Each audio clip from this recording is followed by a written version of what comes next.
Hello everyone, welcome to Data Science Community. In today's lecture, we are going to learn about feature engineering and what all steps we need to cover in feature engineering, because feature engineering is very important part of data science or machine learning. Because in every project, feature engineering covers 30% of entire project work. Okay, so and feature engineering is also a backbone of every project. Okay, so we need to understand what all steps we need to cover in feature engineering. What is feature engineering? Okay, so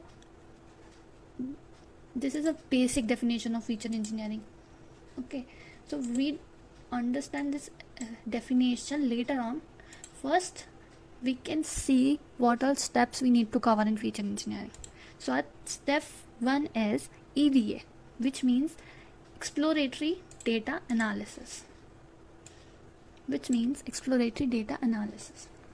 Okay, so I hope so you all were aware about exploratory data analysis. If not, I will cover the overview of exploratory data analysis. Okay, for example, if I have a raw data, okay, then I need to first I need to find the features of that data set. Okay, so for finding that feature, I need to classify whether the feature is numerical or categorical. Okay, numerical feature or a categorical feature. So first we need to define whether our features or a data set which contain how many numerical columns and how many categorical columns. Okay, and we need to analyze that columns using plots. Okay, and after that we need to find missing values. So in Python we have isNull function to find missing values in a data set. Okay, or we can use plots to find whatever missing values in our data set. We visualize our data and there we find whether our data is having any missing values. For example, this is my plot. Okay, and if I have any missing values, whatever, for example I have 10 missing values, so here I found my column named as NAN. Okay, so in x-axis I have found this NaN function. By seeing that category, I'll find that my data set contain missing values. Okay, then next is finding outliers.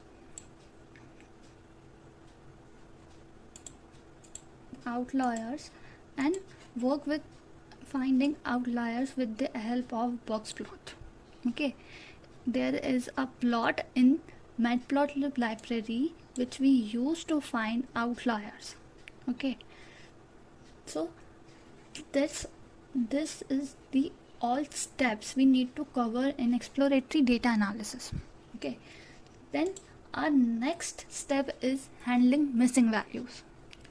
So in exploratory data analysis, here we see that we find all the missing values, whatever missing values we are having in our data set.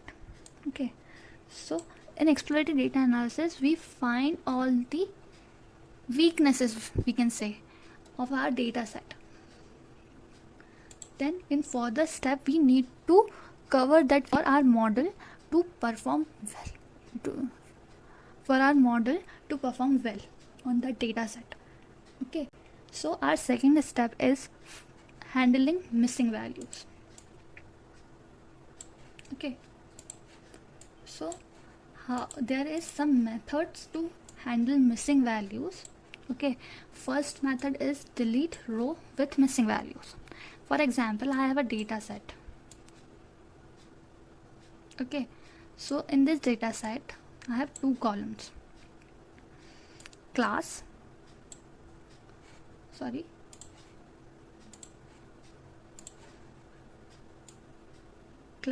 and student. sorry, class and student. Okay, and in this data set I have class first, second, third. So let's erase the class. Okay, and take an example of gender.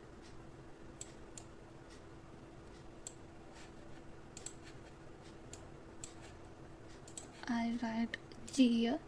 So G is for gender. Okay, and this is our feature. Consider F1. Okay, so for example, M is for male. I have some values here. 0, female, 1, for, and so on.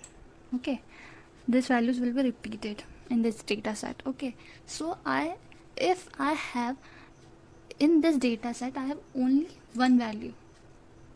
Okay, and suppose I have a more than one missing values in our data set, then it is difficult or it is not right method to use delete row with missing values. It is not a right method to handle missing values if we have so many missing values in our data set, or if our data set is small, because it will create imbalance in our data. Okay, and our accuracy of our model will decrease if we apply this method in our small data set or a data set having so many missing values. And our next method is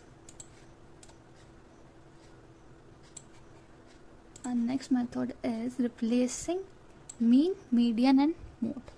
So in our next method we replace our missing values with mean, median. Okay, so these first method. Okay, so our first method is for nominal data and ordinal data, or we can say that categorical data and continuous data. We apply our first method for both continuous data or categorical data. Okay, but in our second method we can apply this method on our continuous data.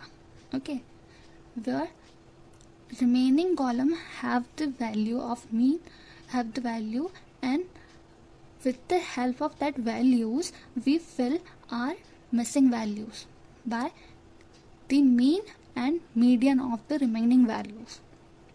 Okay, and our next method is replace most frequent variable, and this method is for categorical data. For example, this is our categorical data where first category is male and second category is female. Okay, so in this case we can replace most frequently occurred value. For example, if the females are, for example, here I have 10 females, okay, or 100 females, and here I have 60 males. Okay, I have 60 males and 100 females, so I have missing value here, and according to our third method I have to replace this place with female. Okay, but by using this method our data set will be imbalanced. Okay, so this is not the appropriate method. Okay, so this is not an appropriate method. So our fourth method is very appropriate because here we predict our missing values. Okay, here we can use classification,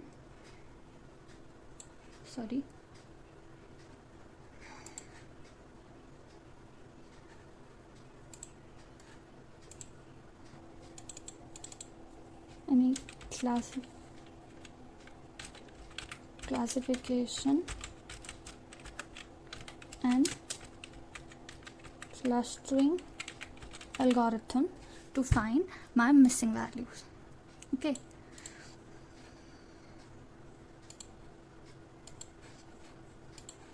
so I can predict my missing value using by using algorithms. Okay, where missing data work as test data and remaining all the rows working as training data. Okay, and find the value of missing data. After finding this value by using these algorithms, put all the predicted value to the required data set, and after putting all the values in the data set, we can provide our data set to our model. Okay, so our remaining steps are treating outliers. Okay, whatever outliers we are getting in our data, we need to treat them. Okay, scaling down the data, scaling the features. Okay, here we are talking about feature scaling. Okay, and after that our last step is to convert categorical feature into numerical features. Okay, so categorical features into numerical features, because our model need a numerical data to perform an machine learning algorithm. Okay, so every algorithm needs categorical data, because our model or our algorithm do not work on categorical features, so we need to convert this categorical features into numerical features. For example, I have male and female, so I need to use encoding. Here we have label encoding, one hot encoding, and many more methods to convert categorical features into numerical features. For example, I have male, so I can convert it into 1, and for female I can write 0. Okay, or vice versa. Okay, so this is how we can do feature engineering, by covering all these steps in our project. So at last we can see, so we have raw data. After applying feature engineering, we can clean our data by using all the steps. We are trying to convert raw data into a useful data. Okay, or we can say that a clean data. After that, we need to use feature selection. What all features are important for our model, or for our model to predict or perform well on the given data. Then after the feature selection, we drop all the unnecessary columns in our data set and provide it to our model. Okay, this is the final process of every machine learning or data science project. Okay, now we can see this definition here. What is the definition of feature engineering? Okay, so feature engineering is a process of extracting useful feature from raw data using math, statistics, and domain knowledge. Okay, let's understand this definition. So by using feature engineering is a process of extracting useful. This means by using feature engineering, we are finding our useful features. Okay, so by using feature engineering, we are removing all the unnecessary data, all the missing values what we have in this data set. Okay, for example, in this data set I have this missing value. Okay, and after doing feature scaling of our data, I can have a useful features. Okay, I have useful feature from our raw data. Okay, first I have raw data, and performing feature engineering, I will extract, or we can extract useful features from raw data. Okay, or here what all we are using is maths, statistics, and domain knowledge. For example, I have a data set where there are 100 features. Okay, and for finding useful feature from that data set, we have to know about that data set or that field. So by using that knowledge we can analyze, or we can find what all feature is useful for us. Okay, and what is the relationship between these features, which is important for our model accuracy or for our model to perform well. Okay, so that's all for this video.